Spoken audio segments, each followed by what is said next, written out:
উর্মিকে বাঁচাতে রুডির ডেরায় একাই পৌঁছে গেল দীপা। জি বন্ধুরা, অনুরাগের ছোঁয়া ধারাবাহিকের আজকের পর্বে আপনারা ঠিক এমনটাই দেখতে পাবেন। পর্বের শুরুতে দেখা যায় রুডি হসপিটাল থেকে উর্মিকে অপহরণ করে এক অজানা জায়গায় নিয়ে যায়। তার মূল উদ্দেশ্য হলো একটাই, উর্মিকে টোপ হিসেবে ব্যবহার করে দীপাকে ডেকে আনা, এরপর তার রাস্তা থেকে দীপাকে চিরতরে সরিয়ে দেওয়া। অন্যদিকে দেখা যায় রুডি তার পরিকল্পনা মাফিক দীপাকে ফোন করে জানায়, যদি আপনার বোনকে জীবিত অবস্থায় দেখতে চান তাহলে আমি যে ঠিকানা পাঠাচ্ছি আপনি সেই ঠিকানায় চলে আসেন। অবশ্যই আপনাকে একা আসতে হবে। দীপা রেগে যায়, বলে, শয়তান, আমার বোনের যদি কিছু হয় আমি তোকে ছেড়ে দেব না। এরপর দেখা যায় রুডির সব শর্ত মেনে নিয়ে দীপা বলে, আচ্ছা ঠিক আছে, আমি একাই আসছি।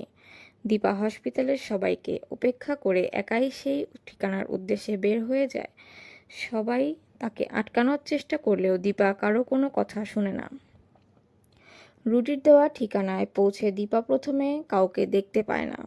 হঠাৎ তার চোখে পড়ে একটু দূরে একটা চেয়ারের সাথে তার বোন উর্মিকে বেঁধে রেখেছে।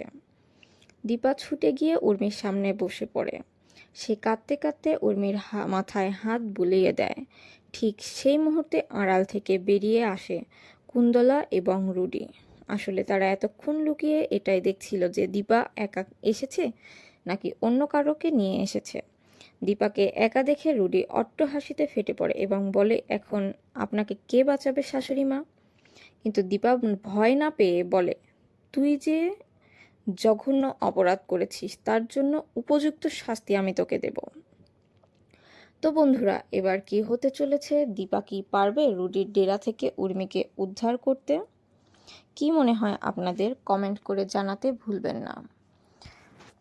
আর পরবর্তী পর্বে অনুরাগের ছোঁয়া ধারাবাহিকে কি কি হতে চলেছে তা সবার আগে জানতে চাইলে